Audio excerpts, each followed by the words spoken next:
Namiss nyo rin ba ang Fusion Alley at nagbalik nga tayo rito para tikman naman yung binibida dito ng Ate Naomi na buldak with egg. So tara guys, tikman po natin.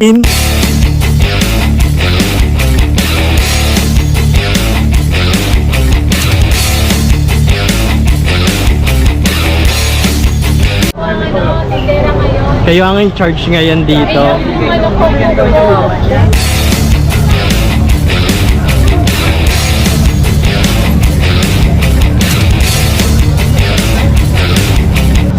Kayo talaga yung ano, taga rito lang din kayo tayo. Ayan. Len. Linen. 60 pesos. Ayan. Buo-buong mangga yung matitikman ninyo.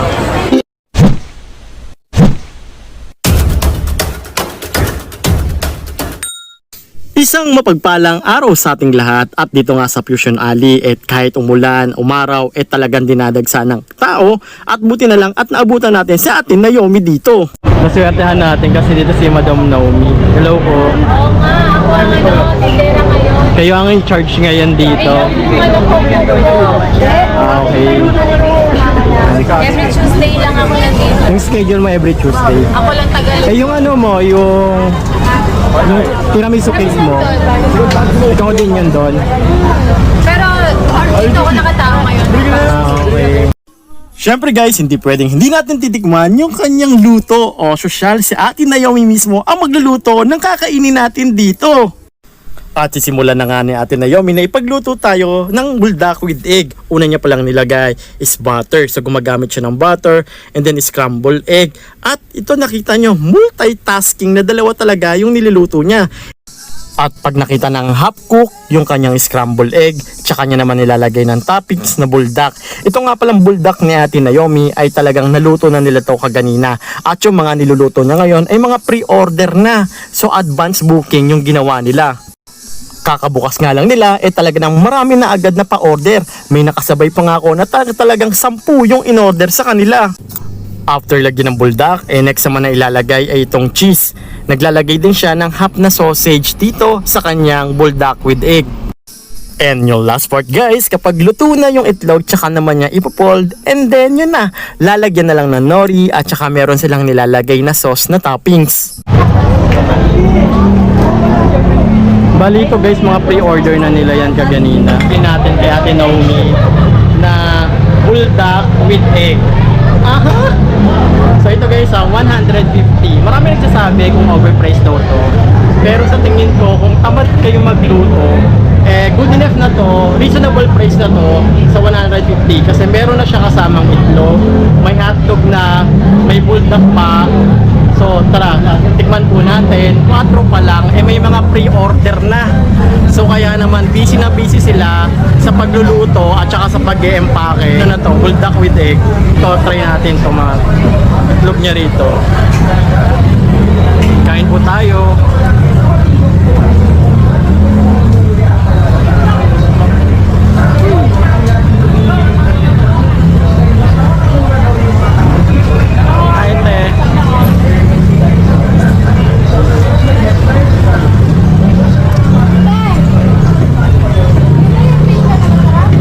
Sobrang anghang pala nito.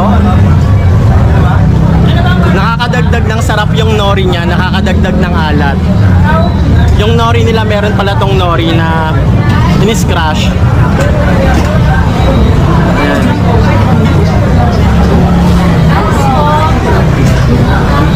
Order for lunch po, lunch.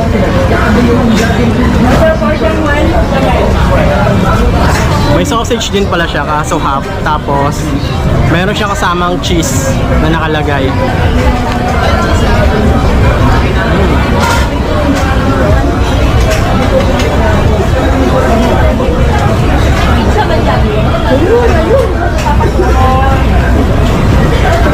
Dami lang pa-order talaga guys. Nakikita nyo yung nakakulay dilaw, sa Ate Naomi yan. At na-tsempuhan lang din natin siya. Actually, pauwi na ako tinikman ko lang to. At sa mga hindi pa nakakatikim, yung lasa niya, yung itlog na guys is plain lang na binating itlog.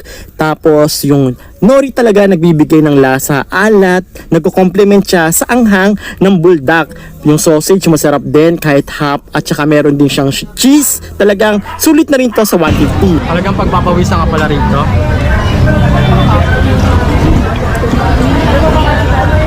And last shot na natin guys, itong itlog, at talaga naman sobrang dami pa rin ng tao dito sa may likod ko na talagang umu-order ng buldak. Next stuff naman natin dito titikman itong tacos na halagang 150 pesos. Meron ka ng 2 piraso. Meron din siya rito mga chichirya na nilalagyan ng alam mo yung bisa nachos, chichirya yung gagamitin mo.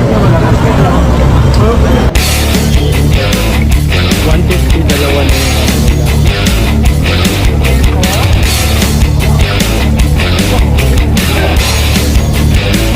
So una niyang nilalagay is yung taco, and then naglalagay siya ng tomatoes, onions, at naglalagay siya ng ground beef. At meron din siyang nilalagay na cheese na mozzarella at saka yung cheddar cheese. And yung last, meron siyang nilalagay na sauce sa ibabaw. Tapos grated cheese.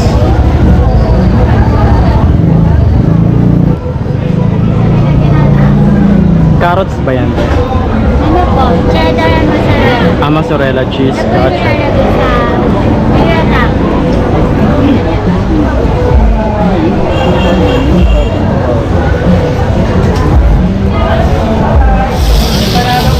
Tacos na tinatawag.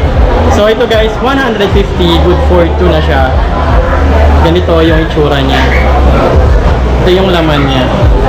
Meron siyang onion, grated cheese, mozzarella cheese, at saka grated beef. Giniling na baka. So tikman po natin. Cheers!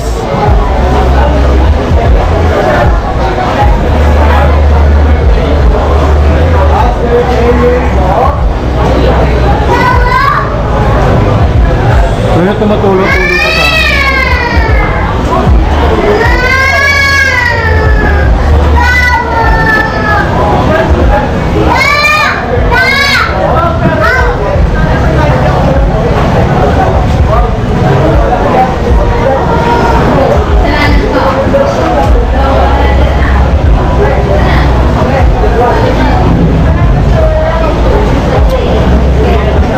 masarap ka?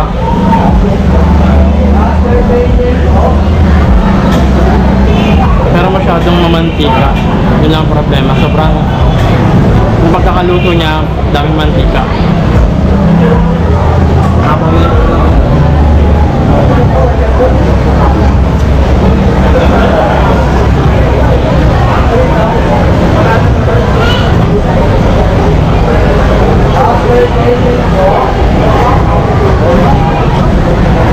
Ganito ang tawag ko.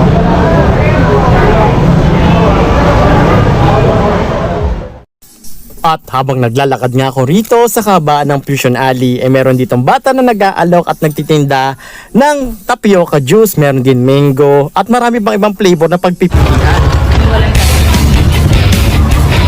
Okay na kahit ano. Yan, masarap yung malamig-lamig. Try natin to rito guys sa Fusion Alley. 60 pesos. Yan.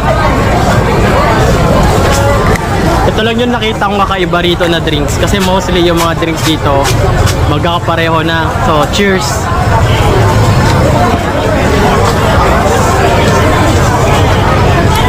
Purong mangga pala talaga laman niya. Buo-buong mangga yung matitikman ninyo.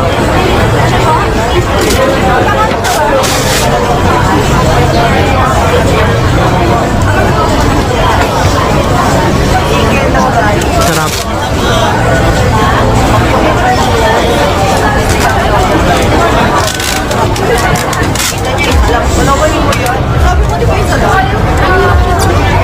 May kasamang gelatin.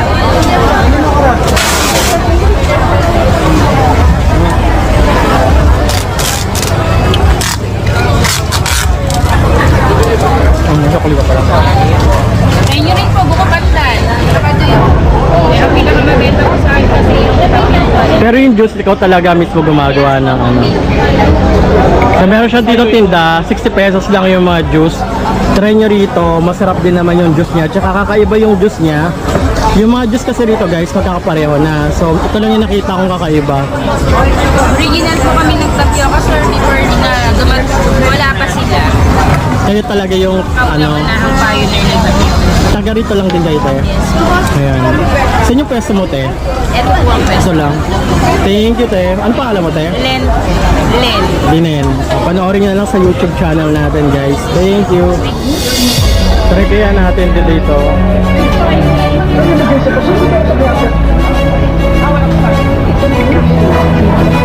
Try naman natin itong ano dito, yung chicken feet na ano, malambot na.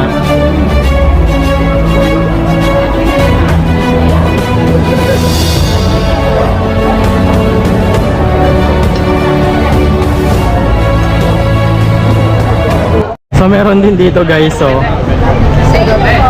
isang order nga, may take out kayo? Meron Isang take out ako na ano, Hungarian with rice. kakain. Lagyan po natin ang Hungarian sauce. Ano Hungarian sauce nyo, te? Ito po, homemade. Ano flavor yan? Ano? Basta Masarap. Sige. Ay, di ba siya maglili kapag ano? Ano po, pwede naman po bukod natin. Bukod mo na lang po. Ayan, try natin yung Hungarian niya dito kasi may sauce kakaiba. Yung iba kasi walang sauce, so try natin to. Sobrang ganda ng ano niya dito, oh. Preparation. Mukhang yummy.